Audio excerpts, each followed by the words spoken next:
Welcome back to my YouTube channel. So this is our video number 27.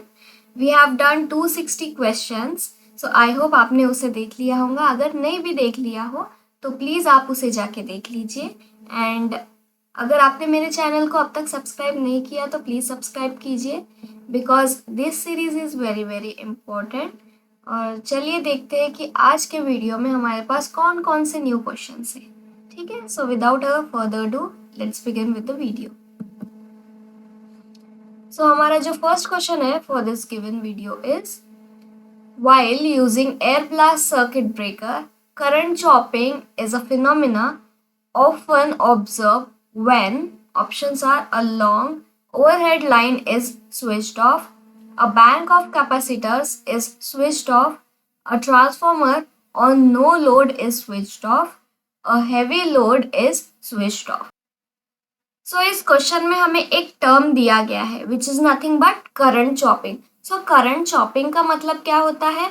जो term दिया गया है term में से ही हम फाइंड आउट कर सकते हैं कि इसका मीनिंग क्या होता है.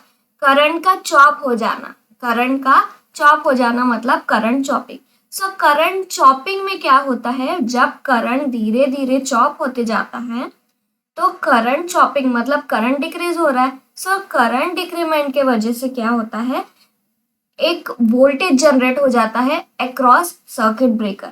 So due to current chopping जो voltage across the circuit breaker generate हो जाता है वो बहुत ज़्यादा होता है. ठीक है. सो उस वोल्टेज के वजह से ऑसिलेशंस भी स्टार्ट हो जाते हैं. सो उस ऑसिलेशन से क्या हो जाएगा? It may result in restriking.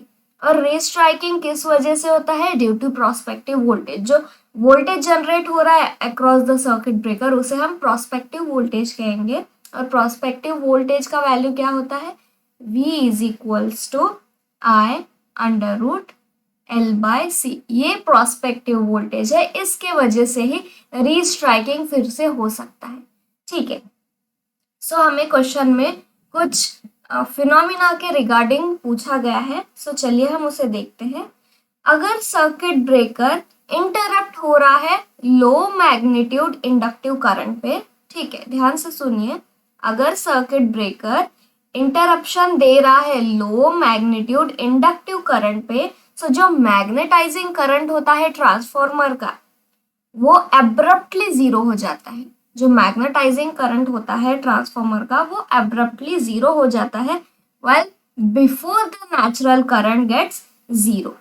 ठीक है. सो अगर आपको नहीं समझा होगा तो फिर से मैं आपको एक्सप्लेन करूंगी कि जब सर्किट ब्रेकर इंटरप्ट हो रहा है, ठीक है, इंटरप्शन प्रोसेस स्टार्ट है सर्किट ब्रेकर का. अगर सर्किट ब्रेकर का इंटरप्शन हो गया है लो मैग्नीट्यूड इंडक्टिव करंट पे, करंट कैसा होना चाहिए? लो मैग्नीट्यूड इंडक्टिव करंट पे. तो जो मैग्नेटाइजिंग करंट होगा ट्रांसफॉर्मर का वो एब्रप्टली जीरो हो जाएगा before natural current gets zero.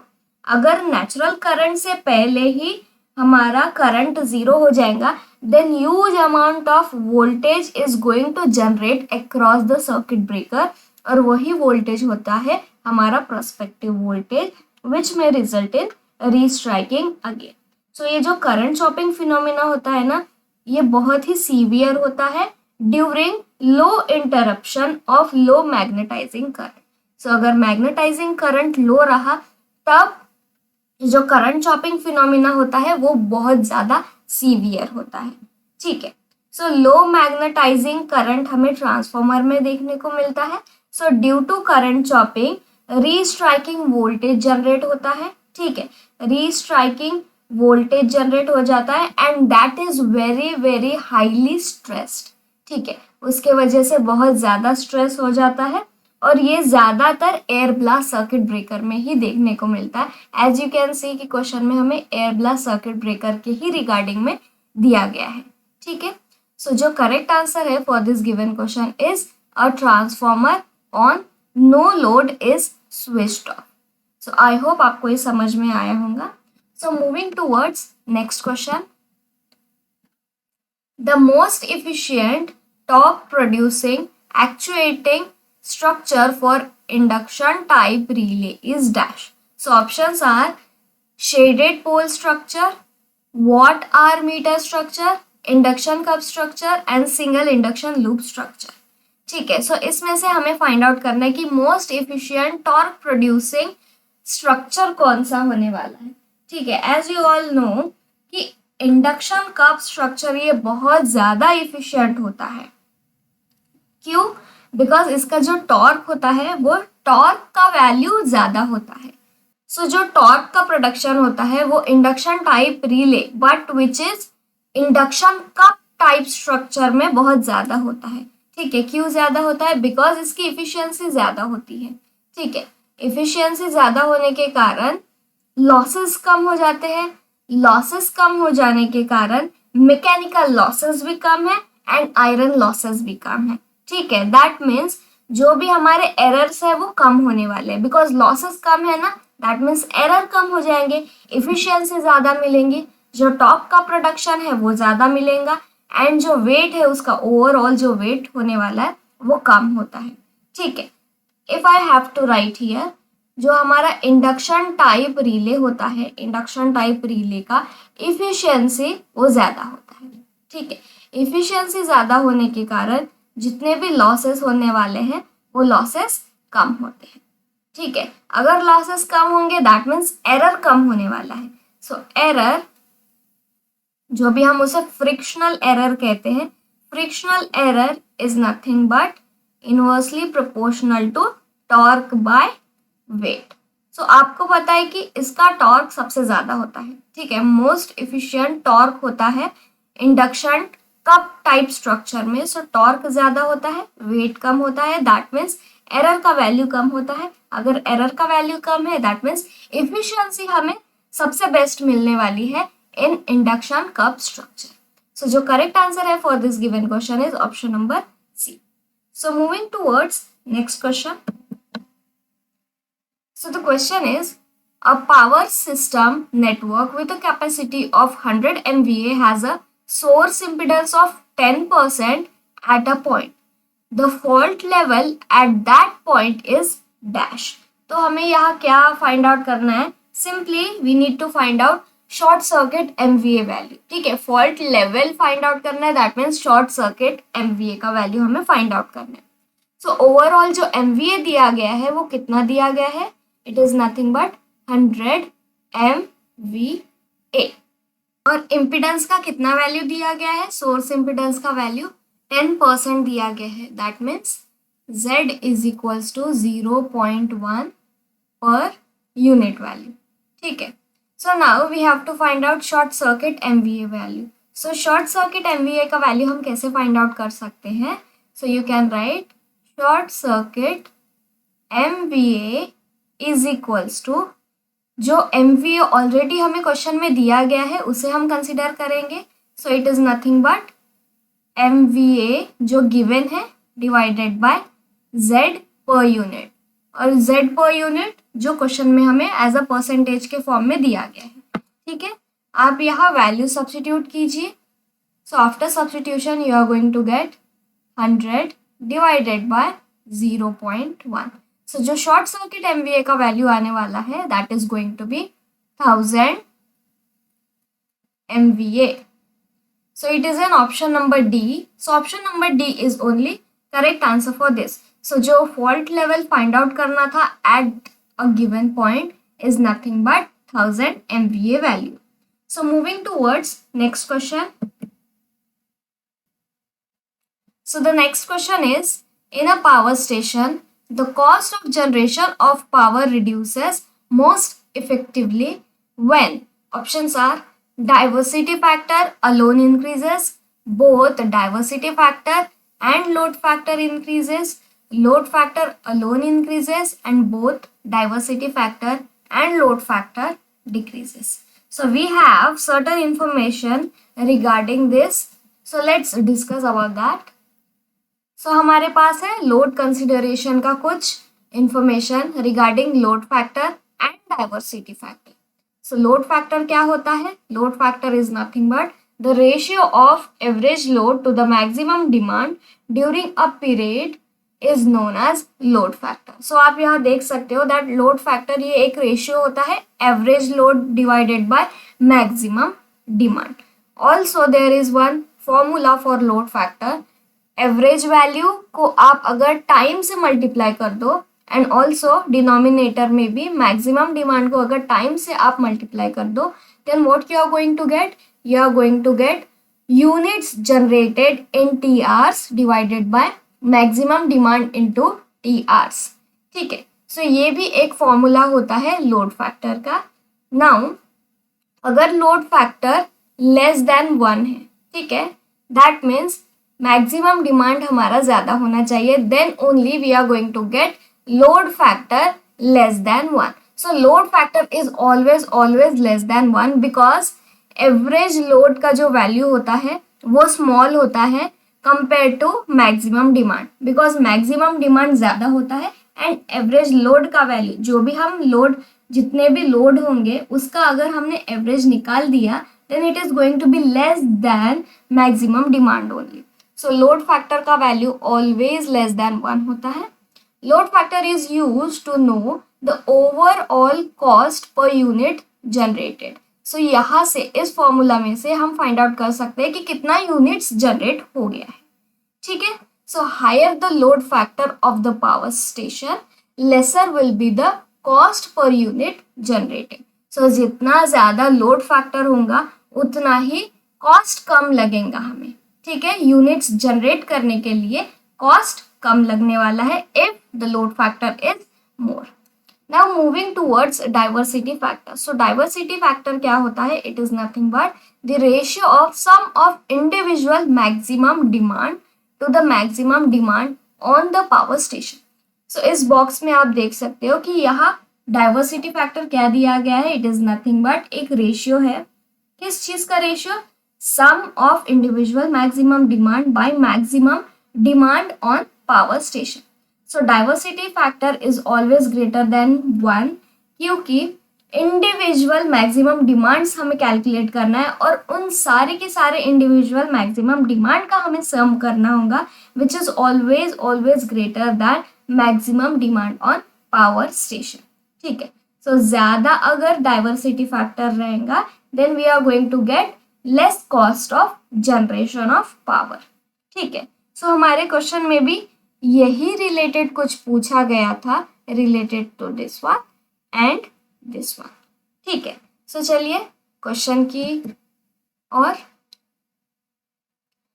So question में हमें फाइंड आउट करना था कि इफेक्टिव कॉस्ट ऑफ जनरेशन। ठीक है, दैट मीन्स अगर कॉस्ट ऑफ जनरेशन हमें कम मिलेगा then load factor and diversity factor में क्या चेंजेस होने वाले, that we need to know. तो लोड फैक्टर क्या होता है? Load factor is equals to average load divided by maximum demand. Similarly diversity factor क्या होता है? Diversity factor is equals to sum of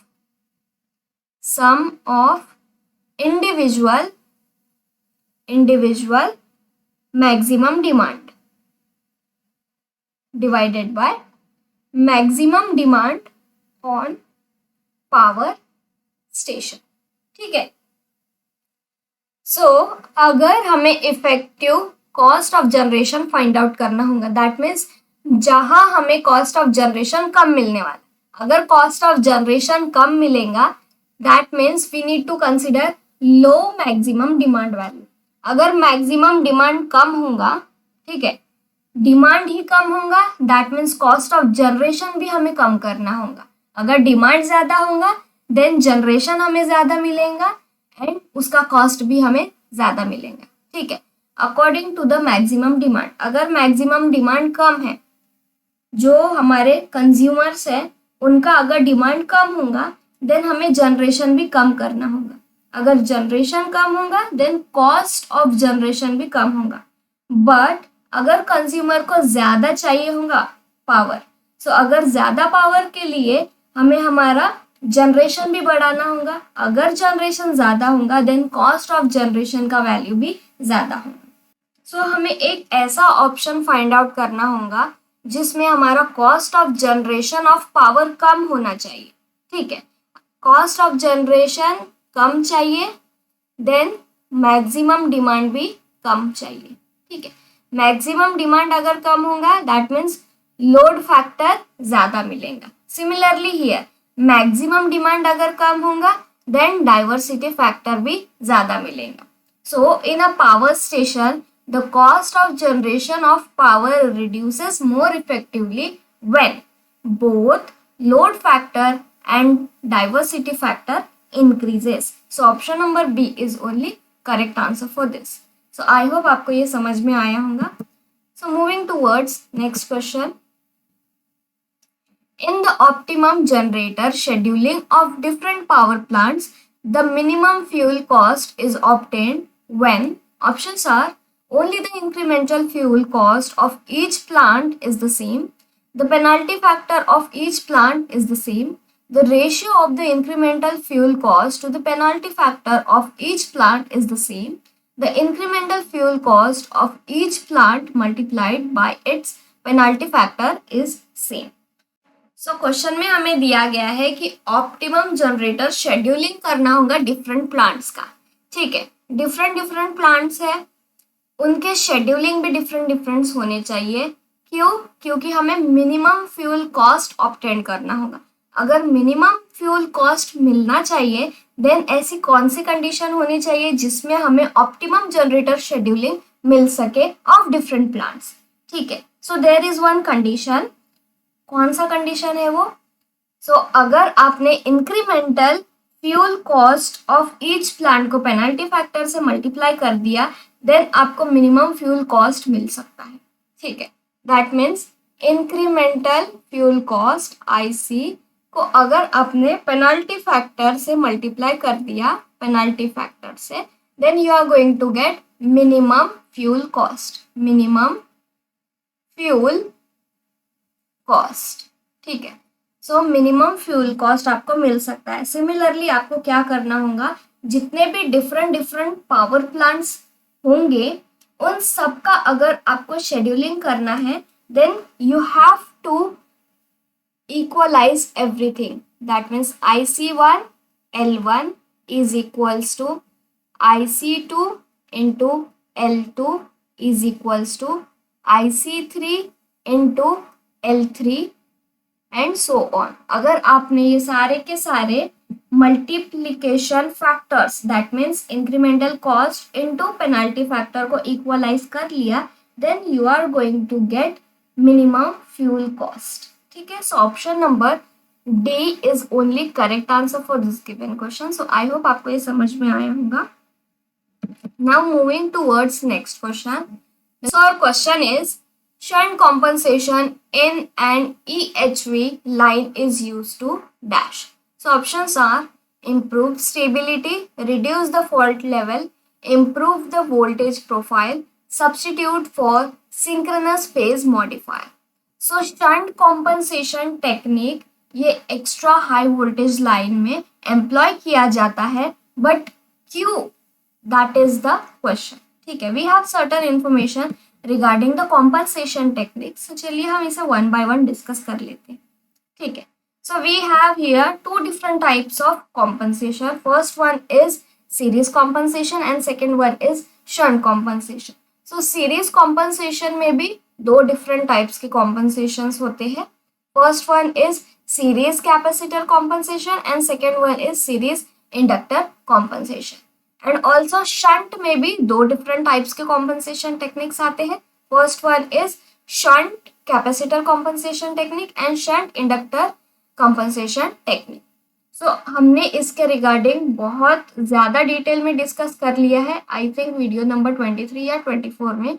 सो अगर आपको डिटेल में चाहिए इस कॉम्पनसेशन टेक्निक के रिगार्डिंग सो आप उन वीडियोस को देख सकते हो, नहीं तो मैं यहाँ आपको शॉर्ट में एक्सप्लेन करना चाहूँगी. ठीक है, सो सबसे पहले हम सीरीज कैपेसिटर कॉम्पनसेशन टेक्निक से डिस्कस करेंगे. ठीक है, so as you all know that transmission line is highly inductive. ठीक है, इंडक्टिवली डोमिनेटिंग पार्ट होता है ट्रांसमिशन लाइन में. कैपेसिटर का वैल्यू निग्लिजिबल होता है, वो भी सीरीज कैपेसिटर. शंट कैपेसिटर तो होता है बट सीरीज कैपेसिटर ना के बराबर होता है या फिर नहीं होता है. So as you all know कि ट्रांसमिशन लाइन में सबसे ज़्यादा डोमिनेटिंग पार्ट होता है इंडक्टेंस. सो अगर हमने series capacitor compensation technique employ कर दिया, that means we have to connect here series capacitor. अगर सीरीज कैपेसिटर हमने यहाँ लगा दिया, दैट मीन्स इसका ZL and this is going to be ZC. So overall equivalent Z का वैल्यू अगर हम फाइंड आउट करेंगे, then we are going to get ZL minus ZC. That means Z equivalent का वैल्यू आपको decrease मिलेगा. Starting में इतना था, but after series capacitor compensation technique Z minus ZC यहाँ आने वाला है एक्स्ट्रा टर्म. सो इसके वजह से ZC अगर ज्यादा रहा, देन ओवरऑल Z इक्विवेलेंट का वैल्यू आपको कम मिलेगा. ठीक है, इसकी वजह से क्या होता है, हमारा P is equals to V square by Z. So Z equivalent का वैल्यू आपको डिक्रीज मिलेगा एंड ओवरऑल P का वैल्यू आपको इंक्रीज मिलेगा. दैट मीन्स स्टेबिलिटी इंप्रूव हो रही है. ठीक है, steady state stability limit is going to increase in case of series capacitor compensation. In case of series inductor, so series inductor में क्या होने वाला है, ZC के जगह आपको इंडक्टर लगाना होगा. ठीक है, अगर आपने इंडक्टर को लगा दिया, then what you are going to get, you are going to get Z equivalent का वैल्यू ज्यादा मिलेगा, बिकॉज पहले भी हमारे पास ZL था एंड आपने एक्स्ट्रा में ZL डैश लगा दिया. That means overall Z equivalent का वैल्यू आपको ज्यादा मिलेगा. सो Z इक्विवेलेंट का वैल्यू ज्यादा मिलेगा, then what we are going to get, P is equals to V square by Z equivalent. So Z equivalent ज्यादा मिलेगा, steady state stability limit decrease होने वाली है, but you are going to get current. So current I is equals to V by Z. So Z ज्यादा होने की वजह से जो फॉल्ट करंट होता है वो आपको कम मिलेगा. ठीक है, फॉल्ट करंट का वैल्यू आपको कम मिलेगा in case of series inductor compensation technique. Now coming towards shunt compensation technique. So shunt compensation techniques में भी टू डिफरेंट टाइप्स के टेक्निक्स होते हैं. First one is shunt capacitor compensation technique, second one is shunt inductor compensation technique. So specifically shunt capacitor compensation technique में क्या होने वाला है, एज यू ऑल नो कि शंट में कैपेसिटर्स होते हैं. ठीक है, ऑलरेडी शंट में कैपेसिटर है एंड एक्स्ट्रा में आपने फिर से कैपेसिटर को कनेक्ट कर दिया, then what you are going to get, you are going to get improvement in power factor. So as you can see यहाँ दिया गया है that power factor is going to improve whenever we are going to employ shunt capacitor compensation technique. Second one is shunt inductor. So already वहाँ capacitors होते हैं, अगर आपने shunt inductor को लगा दिया, then what you are going to get, there is going to be reduction in Faraday effect. Faraday effect कब होता है, whenever there is lightly loaded condition. ठीक है, lightly loaded condition या फिर no load condition होगा, then there is going to be more domination of capacitors. So capacitor के वजह से जो रिसीविंग एंड वोल्टेज होता है वो ज्यादा होता है. सो रिसीविंग एंड वोल्टेज ज्यादा होने के कारण दैट इज नथिंग बट ये एक फेरेंटी इफेक्ट का फिनोमेना जनरेट हो जाता है. सो फेरेंटी इफेक्ट को हम कैसे कॉम्पनसेट कर सकते हैं, by employing shunt inductor technique. So shunt inductor technique को यूज करके हम फेरेंटी इफेक्ट को रिड्यूस कर सकते हैं. There is also one advantage of employing shunt compensation technique, चाहे वो shunt capacitor हो या फिर shunt inductor हो, but it should be shunt compensation technique. अगर आपने shunt compensation technique को employ किया, then there is going to be the improvement in voltage profile. So चाहे वो shunt capacitor हो या फिर shunt inductor हो, but it should be shunt compensation technique. So shunt compensation technique use किया जाता है to improve voltage profile. ठीक है, voltage profile improve किया जा सकता है by using shunt compensation technique. So moving towards our question में हमें shunt compensation technique के बारे में पूछा गया था. So it is used to improve voltage profile. So I hope आपको ये समझ में आया होगा. So moving towards our next question. A set of 3 equal resistors, each of value R, connected in star across RYB in place of load as shown in figure consumes the same power as the unbalanced delta connected load, the value of R is dash. So हमें यहाँ question में क्या दिया गया है, there is one figure और इस figure को डेल्टा में कनेक्टेड किया है, ठीक है. सो डेल्टा में there are 3 different elements, resistors है, यहाँ इंडक्टर भी है and also we have capacitor. But अगर हमने सेट ऑफ 3 रेजिस्टर्स और उन इंडिविजुअल रेजिस्टर्स का वैल्यू अगर R है, then we have to find out the value of R. क्या R होने वाला है व्हेन बोथ द कनेक्शन, चाहे वो डेल्टा हो या फिर स्टार हो, अगर वो सेम पावर कंज्यूम कर रहे हो, then we have to find out the value of R. ठीक है. So if I have to draw here a figure,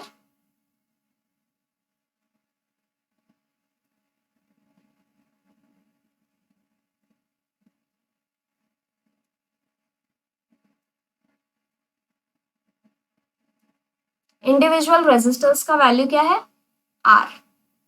here also R and here also R. ठीक है. और वोल्टेज कितना दिया गया है, वोल्टेज इज नथिंग बट 400. ठीक है. So it is going to be 400 volts. हमें क्या फाइंड आउट करना है, we have to find out the value of R. दोनों भी कनेक्शन सेम पावर कंज्यूम कर रहे हैं. ठीक है. एज यू ऑल नो कि यहाँ रेजिस्टर का वैल्यू 100 दिया गया है. अगर हमें पावर कंजप्शन फाइंड आउट करना है तो पावर कंजप्शन हम रेजिस्टर के थ्रू फाइंड आउट कर सकते हैं. So it is going to be P is equals to V square by R. ठीक है. Which is nothing but V का वैल्यू कितना दिया गया है, 400. So 400 square divided by R. So R कितना दिया गया है यहाँ, it is nothing but 100. So when you are going to find this value, you are going to get P is equals to 1600 watts. ठीक है. Similarly, यहाँ भी same power consume कर रहा है. So we can write here P is equals to V square divided by R. P का value हमने find out कर लिया है, V का वैल्यू ऑलरेडी गिवन है. Then we can be able to find out R का value. आपको R का वैल्यू सिमिलर ही मिलने वाला है बिकॉज P का वैल्यू अगर आपने 1600 सब्स्टिट्यूट कर लिया एंड वोल्टेज का वैल्यू 400 सब्स्टिट्यूट कर लिया, then you are going to get R value. So R value is nothing but 100 only. So it is going to be 100 ohms. So जो correct answer है for this given question is option number B. So option number B is only correct answer for this. So I hope आपको ये समझ में आया होगा. Then moving towards next question. So our next question is, in a 400 kV power network, 360 kV is recorded at 400 kV bus. The reactive power absorbed by a shunt reactor rated for 50 MVR 400 kV connected at the bus is dash. सो हमें question में क्या दिया गया है, we have been given here 400 kV power network. ठीक है. 400 kV power network दिया गया है but instead of 400 kV power network 360 kV ही रिकॉर्ड किया गया है एट 400 kV बस. ठीक है. सो जो रिएक्टिव पावर एब्जॉर्ब किया गया है by shunt reactor rated is for 50 MVR और 400 kV connected at the bus is dash. So जो क्वेश्चन में हमें 50 मेगावाट्स का वैल्यू जो दिया गया है वो किस वोल्टेज पे रिकॉर्ड किया गया है, it is at 400 kV. But आपको फाइंड आउट क्या करना है, you have to find out MVAR at 360 kV. ठीक है. बिकॉज 400 kV पावर नेटवर्क था, 400 kV पावर नेटवर्क को 360 kV रिकॉर्ड किया गया है. तो जो गिवन शंट रिएक्टर से जितना भी रिएक्टिव पावर एब्जॉर्ब किया गया है that is nothing but 50 MVAR. ठीक है. सो 50 MVARs 400 kV पे रिकॉर्ड किया गया है and we have to find out MVARs at 360 kV. ठीक है. So I am just going to draw a figure. This is going to be our Q, ये series में है, and this is going to be at shunt. Shunt reactor दिया गया है ना, that means it is at shunt. ठीक है, so this is going to be our Q series, this is going to be Q shunt, and this is going to be QL to the load। ठीक है, so first of all हमें 400 kV के लिए find out करना है। सो 400 kV दिया गया है और वार्स का वैल्यू कितना दिया गया है, it is nothing but 50 MVAR। ठीक है, सो आपको Q का वैल्यू फाइंड आउट करना होगा स्टार्टिंग में। So it is going to be Q is equals to V square divided by Z या फिर X। ठीक है, हम X लिखेंगे। So it is going to be Q का वैल्यू कितना दिया गया है, Q is nothing but 50 MVAR is equals to 400 kV। ठीक है, 400 kV whole square divided by x। तो आपको x का वैल्यू फाइंड आउट करना है। सो जब आप इसे सॉल्व करेंगे then you are going to get x का वैल्यू क्या आने वाला है, x का value is going to be 3.2। ठीक है, सो आपको x का वैल्यू 3.2 मिलेगा। We have to find out q का वैल्यू। ठीक है, we have to find out q का value. So q is equals to v square by x। So v कितना दिया गया है, we need to find out at 360 kV। ठीक है, और x का वैल्यू हमने अभी फाइंड आउट किया, it is nothing but 3.2। So q is equals to 360 kV whole square divided by 3.2। So q का वैल्यू जो निकल के आने वाला है that is going to be 40.5 MVAR। So option में कौन से ऑप्शन में दिया गया है, so it is in option number D. So option number D is only correct answer for this. So I hope आपको ये समझ में आया होगा। सो चलिए नेक्स्ट क्वेश्चन की ओर।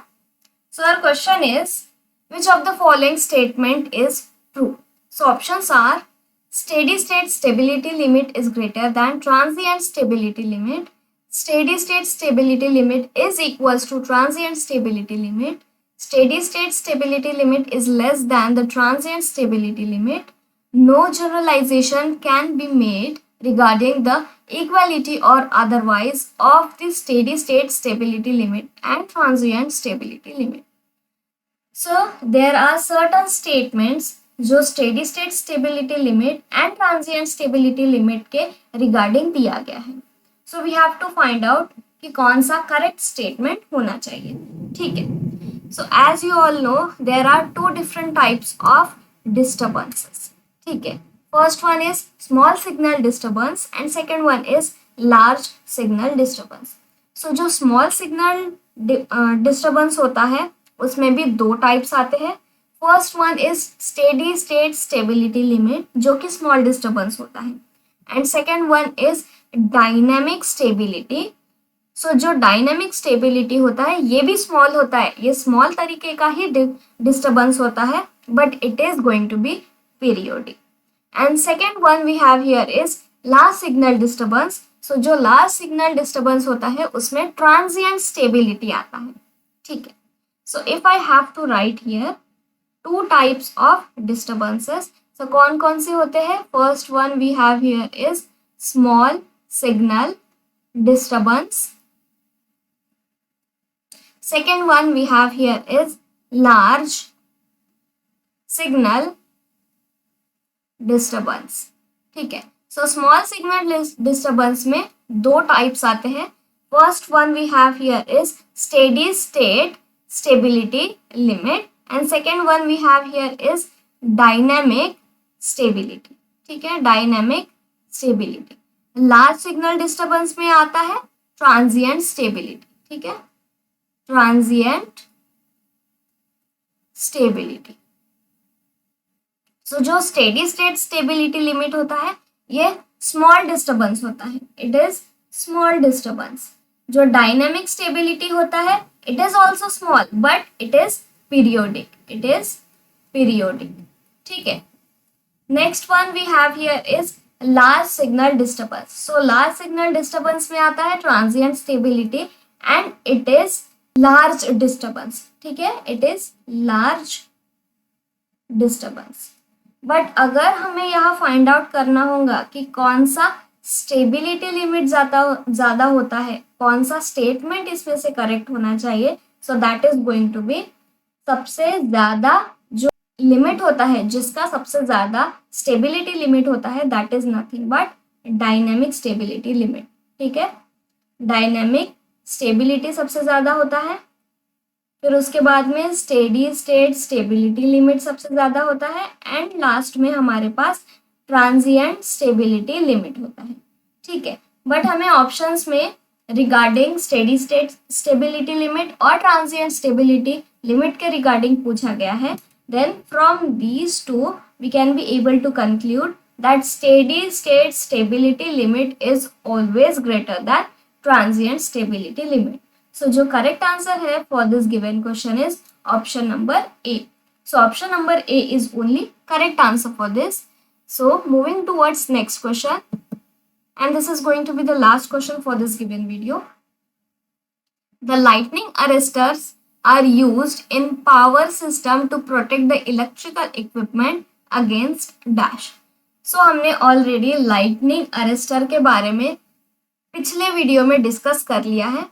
सो चलिए फिर से उसे डिस्कस कर लेंगे. I am going to show this information only. ठीक है, if you want I can also explain this once again. So lightning arrester को हम सर्ज डाइवर्टर्स भी कहते हैं. लाइटनिंग अरेस्टर क्या होता है? ये एक सिंपल रॉड गैप होता है.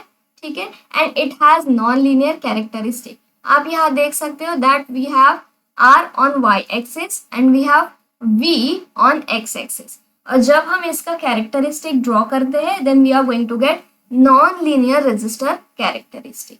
ठीक है, लाइटनिंग अरेस्टर ये हमेशा लोकेटेड होता है near to the transformer. Lightning arrester is the first and last element of substation.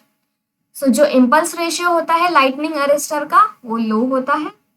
Lightning arrester हम पावर सिस्टम में यूज करते हैं. क्यों यूज करते हैं? To protect the electrical equipments against over voltages. So over voltages के against हम lightning arrester को पावर सिस्टम में कनेक्ट करते हैं ताकि प्रोटेक्शन मिल सके. ठीक है, and also it is going to protect against over voltages due to indirect lightning stroke. Direct lightning stroke से प्रोटेक्ट नहीं करता है lightning arrester, but whenever there is indirect lightning stroke then lightning arrestor is going to protect the power system. ठीक है, indirect इसे याद रखिए. अगर क्वेश्चन में दिया गया हो डायरेक्ट लाइटनिंग स्ट्रोक से कौन सा इक्विपमेंट प्रोटेक्ट करता है, then it is going to be the earth wire. जो सबसे टॉप में लगाया जाता है that is going to be the earth wire, और वही प्रोटेक्ट करता है डायरेक्ट लाइटनिंग स्ट्रोक से. बट अगर हमें क्वेश्चन में पूछा गया हो कि इनडायरेक्ट लाइटनिंग स्ट्रोक से कौन सा इक्विपमेंट प्रोटेक्ट करता है, then it is going to be lightning arrester. ठीक है, a lightning arrestor connected between the line and earth in a power system to protect the terminal equipment against traveling surges. ठीक है, so moving back to our question. Question में पूछा गया है कि जो लाइटनिंग अरेस्टर होता है हम उसे पावर सिस्टम में यूज करते हैं to protect the electrical equipment against direct lightning stroke है या फिर इनडायरेक्ट लाइटनिंग स्ट्रोक है. It is nothing but indirect lightning stroke. So it is going to protect against over voltages due to indirect lightning stroke. So option number C is only correct answer for this. So I hope आपको ये समझ में आए होंगे. जितने भी आज हमने क्वेश्चंस किए हैं I hope आपको उसका डिटेल में एक्सप्लेनेशन मिल गया होगा. So अगर आपको मेरी वीडियोस अच्छी लग रही हो तो प्लीज़ वीडियो को लाइक कीजिए, कमेंट कीजिए, अपने फ्रेंड्स के साथ शेयर कीजिए. अगर आपने मेरे चैनल को अब तक सब्सक्राइब नहीं किया हो तो आप सब्सक्राइब कीजिए. And there is one Telegram link in comment section. So आप उस टेलीग्राम लिंक पे जाके क्लिक कीजिए and you can also join our Telegram channel ताकि आपको अपडेट्स मिल सके. ठीक है, सो चलिए मिलते हैं नेक्स्ट वीडियो में. So thank you guys.